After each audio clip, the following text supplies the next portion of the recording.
wood. Beautiful, like the dashboards in your cars, Bill, right? Absolutely. Thank you. And I just heard you're going to be having 2,000 more jobs right down the road for the Bronco, which is a big winner. That's great. Fantastic job. Thank you very much, Bill. Thank you. Thank you. It's right down the road. It's an honor to have Bill with us. Thank you very much. And I'm thrilled to be back in Michigan.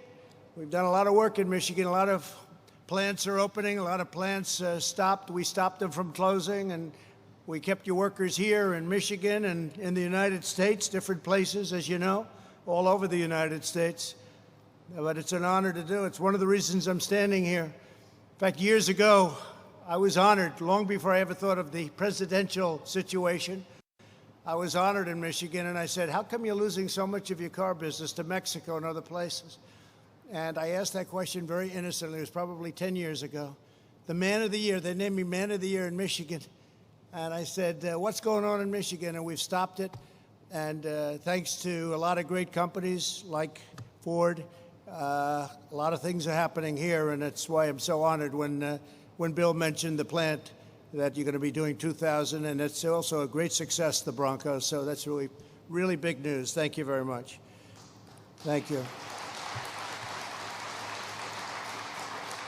And I'm honored to stand on a factory floor operated by the incredible workers of Ford Motor Company. You really are tremendously talented people. I know it. I'm not sure everybody in the world knows it, but a lot of people do, and they're all going to know it after this speech. But you are really talented, great people. Thank you very much for doing a great job. We know what it takes. Few people have that ability, few. In our nation's war against the invisible enemy, the hardworking patriots here today answered the call to serve. You proved that the American worker is built Ford, and you're built Ford tough. A great expression. You still use that expression, I think, Bill, right? That's a great expression. And let's see, can I use it for maybe myself? Built Trump tough. I don't know. They may say that's a takeoff. That's no good. You can't do that. And you've made really America proud, and you've made Ford proud.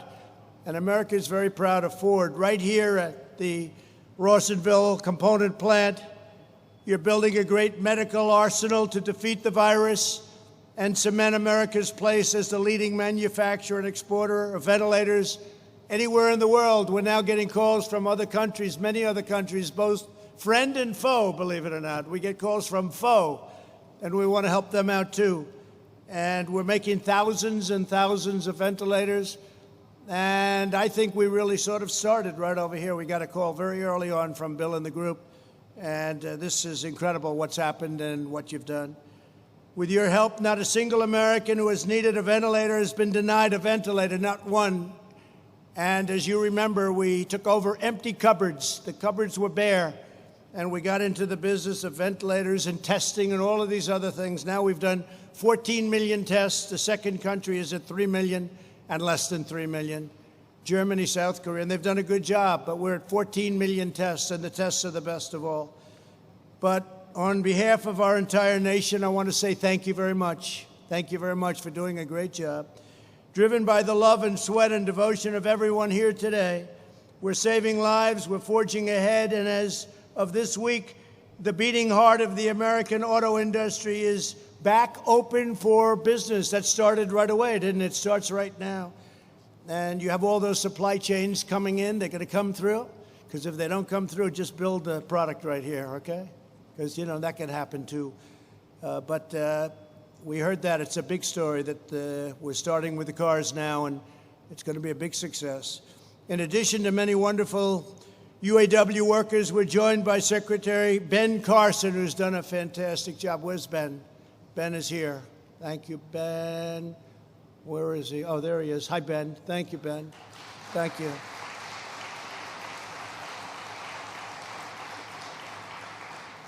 And Amanda's done a fantastic job for Ford. Well, I'll ask Bill about this later. I'll just find out. I want to make sure for myself, but I know. Based on results, I know. CEO Jim Hackett. Jim, thank you very much. The word is yes, Jim. The word is great job. Great job. Plant manager Angela Weathers. Angela, thank you very much. That's a big job. That's a big job. Do you enjoy it? Yeah, great job. Fantastic. It's a big deal. And GE Healthcare U.S. and Canada President Everett Cunningham. Thank you, Everett. Thank you, Everett. Before going further, let us send our love to all of the families that have been displaced by the flooding near Midland. I spoke to your governor this morning, and we've sent some tremendously talented people out here. We have FEMA, and we have the Army Corps of Engineers, and they can do things that, frankly, nobody else can do. The Army Corps of Engineers, what they do, so they're very good at rebuilding dams that are busted or blown up or for whatever reason bad things happen. But Americans are praying for central Michigan. We're going to take care of your problem. The governor and I had a great conversation this morning, and at the appropriate time I'll go and see the area that we'll be fixing. We're going to help you out. We signed a emergency declaration very quickly, very quickly, and we're going to help you out very quickly also. In recent months, this state and this country have faced great challenges. Here in the Detroit area, you were hit hard by the virus, very hard in this area.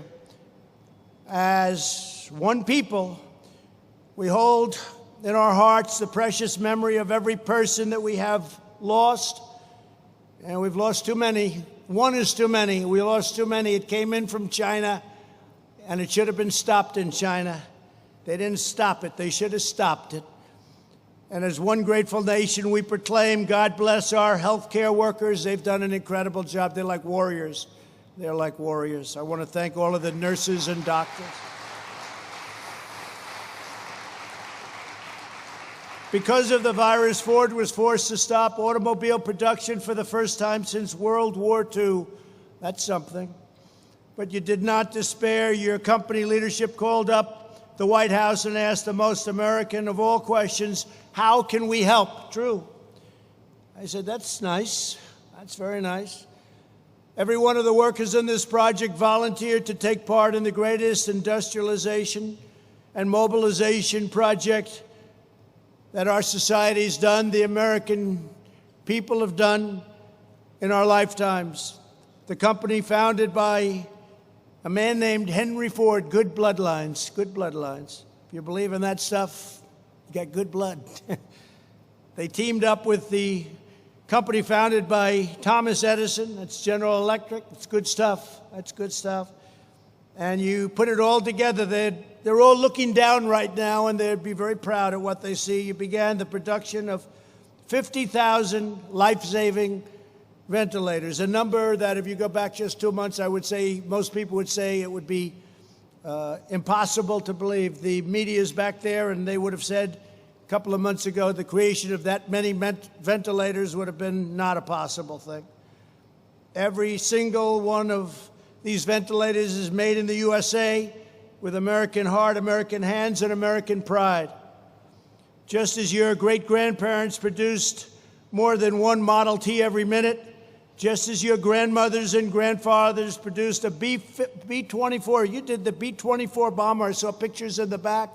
That was quite a weapon. It was quite an incredible weapon. B-24 bomber, and just as a Ford F-150 normally drives off the line every 52 seconds, you quickly mastered this complex new machine. A ventilator is a very complicated, delicate, big, expensive machine. 1 month ago, Ford had never built a single ventilator. And now you're a world leader. That's not bad. You adopted the designs of a company that was building just 10 a week, but a very high-quality ventilator. And very soon, you'll be producing one new ventilator every single minute. It's an absolute amazing achievement, and you're really helping now beyond the country. You're helping other countries throughout the world. We have 188 countries that are fighting this terrible enemy. And ventilators are something they could never. You can do cotton swabs. You can do all of the things. You can even do testing, but ventilators are a whole different lot. It's very tough. So, great job. Thanks to you, we'll stockpile over 100,000 new ventilators in the next few months and have offered over 14,000 to friends and allies all around the world, and they desperately need them. Just this week, I spoke to 5 countries. They called me, is it possible to get ventilators to them? And I'm sending them over. I want to recognize just a few of the exceptional Americans who made this historic feat possible. Keith Pastorino is an electrician here in Rawsonville. Keith, please tell us what you've done, how you like it. Come on up. Let's see Keith. Oh, look at Keith.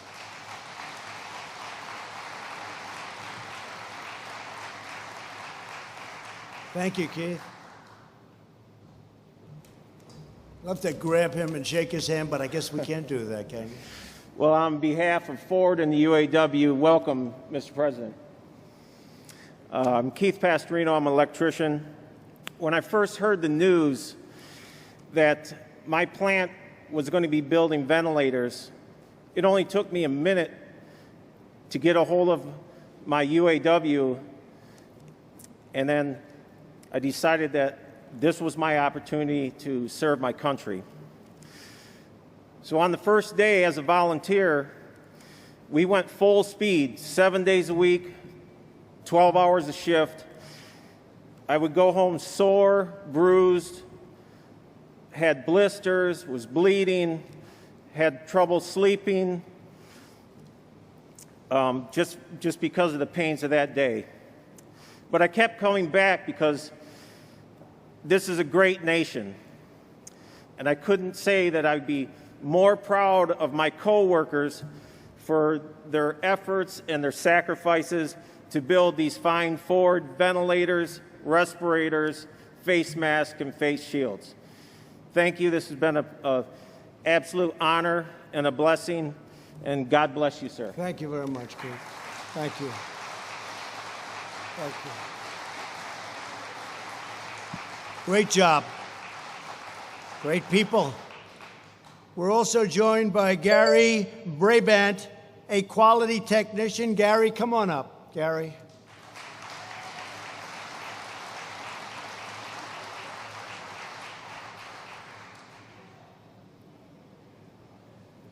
Thanks, Gary.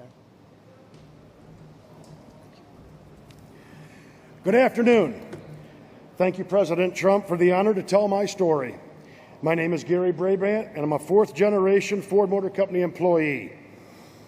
My grandfathers worked for Ford Motor Company during World War II, and my father retired from Rawsonville after 41 years. I always knew growing up I wanted to work for Ford. I am very, very proud of the part of the ventilator project and the amazing job done by Ford and the UAW team here. I had anxiety when I received the call to volunteer. I didn't want to get sick or take it home to my family. However, upon arriving here on the first day, I felt safe due to the new policies and procedures put forth by our UAW health and safety team. It's a great feeling to know everything we are doing here and each assembly we make is saving somebody's life.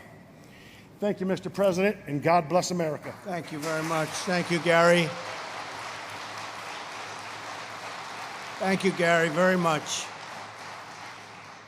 With us as well is Adrian Price, who has helped lead this effort as one of Ford's top engineers, highly respected. Come on up, please, Adrian.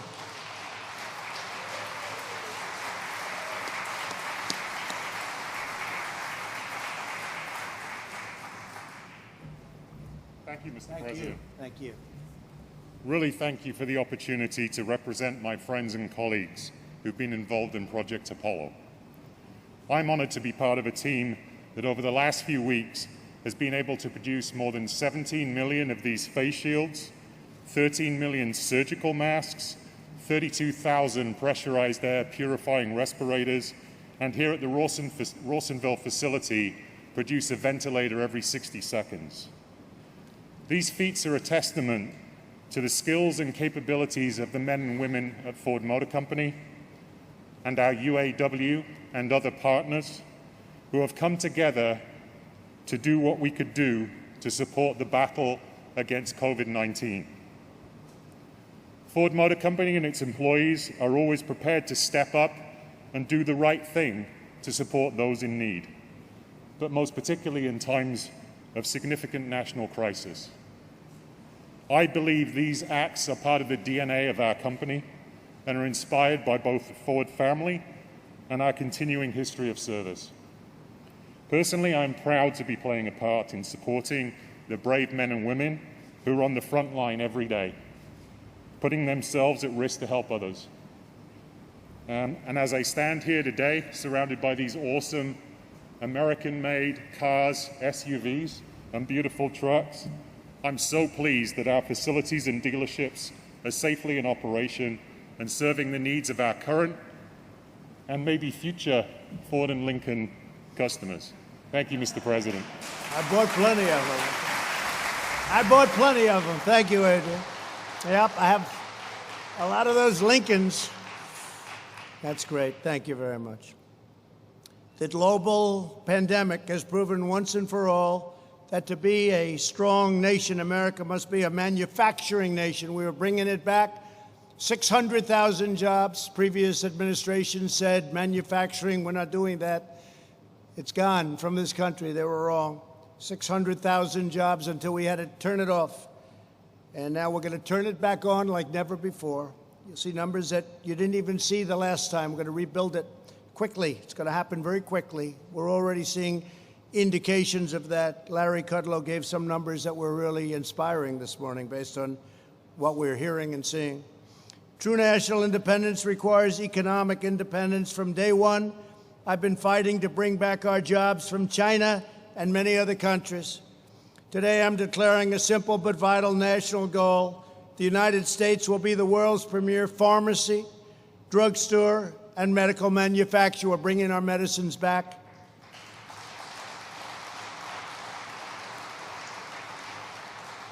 And many other things, too. We must produce critical equipment, supplies, pharmaceuticals, technologies for ourselves. We cannot rely on foreign nations to take care of us, especially in times of difficulty.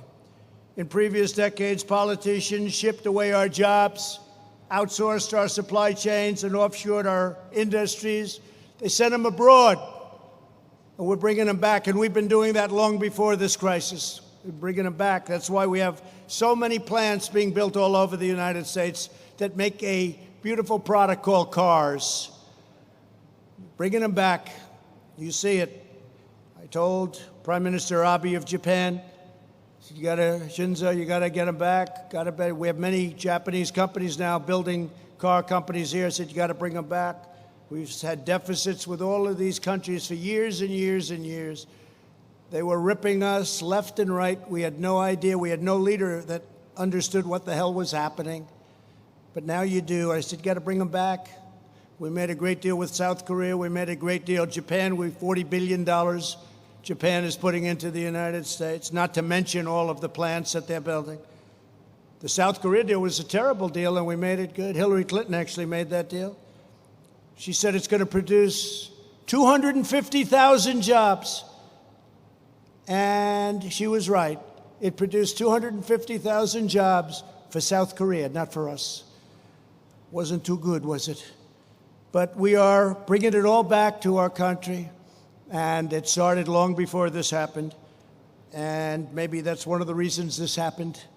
Maybe people weren't so thrilled with what was going on.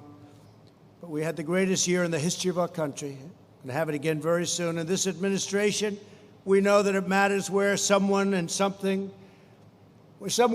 on something or where something is made. As we've seen today, companies like your great Ford and workers like you are a national treasure. I consider Ford to be a national treasure. I consider you to be a national treasure, the talent. Because that talent and culture and commitment to winning are irreplaceable. Your patriotism cannot be outsourced. Your 117 years of incredible manufacturing heritage cannot be replicated anywhere else in the world. The talent, I see the talent. I know what talent is. I understand your world and I understand your business. That's why in my administration we live by two simple rules: buy American and hire American.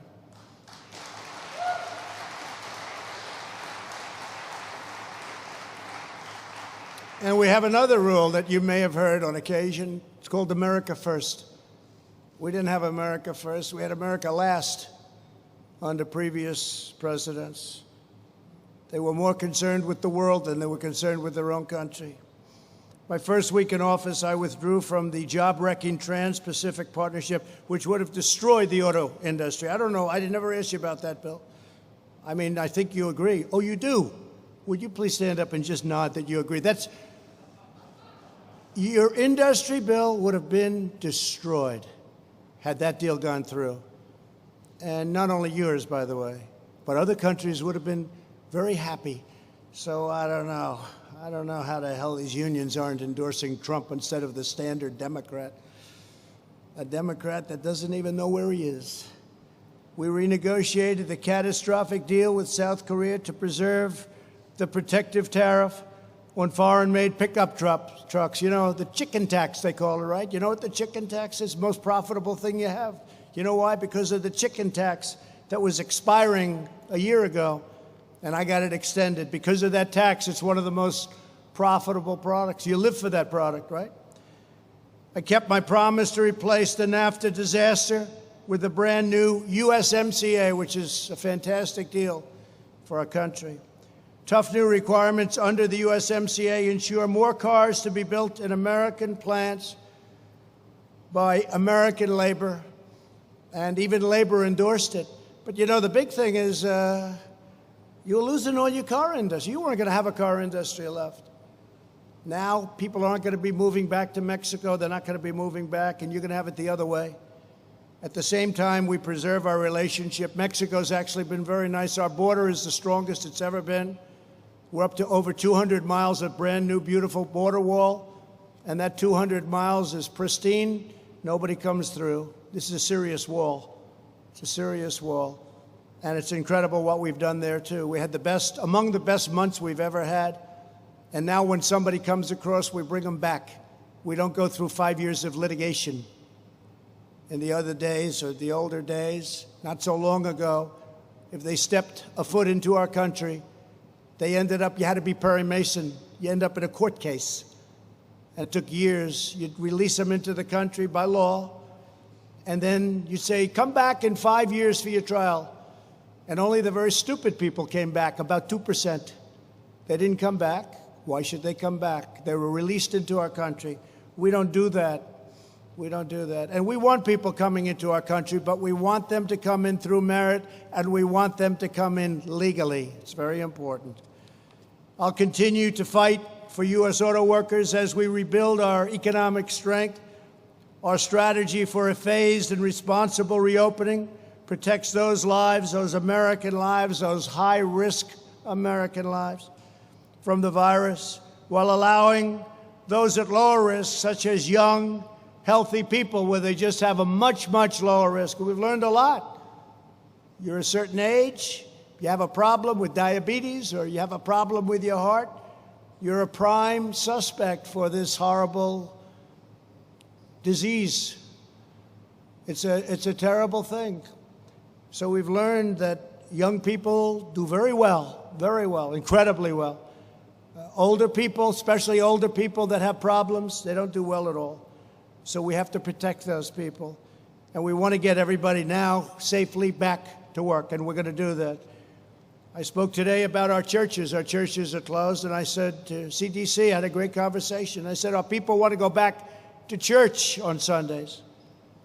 And our churches want to take care of their parishioners, their people that go to worship. And you're going to see something come out very soon about opening up our churches. A permanent lockdown is not a strategy for a healthy state or a healthy country. Our country wasn't meant to be shut down. We did the right thing, but now it's time to open it up. A never-ending lockdown would invite a public health calamity. To protect the health of our people, we must have a functioning economy.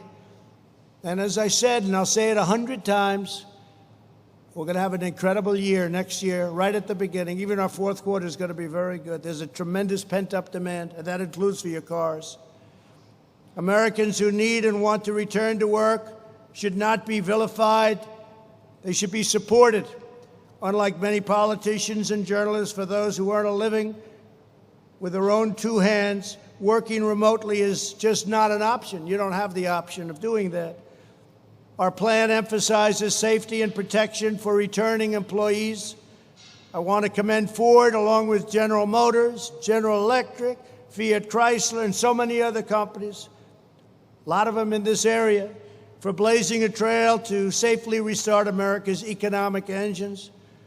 You are demonstrating that we can open our country while taking precautions like social distancing, daily medical screenings, strict hygiene.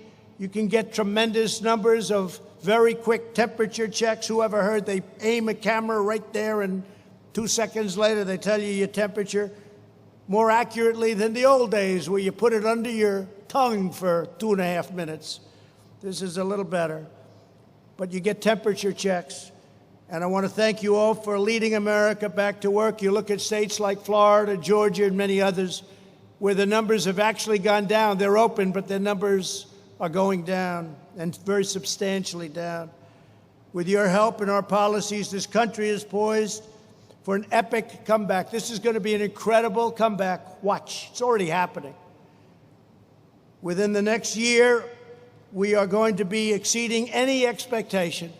And I've had a good gut feeling about a lot of things, including running for president. I said, I think I could win. And I guess I was right. Everyone here today, and by the way, I think we're going to do better the second time, and it's very important that we win the second time, or everything that we've done, including manufacturing jobs, all this, is going to be not in a very good position.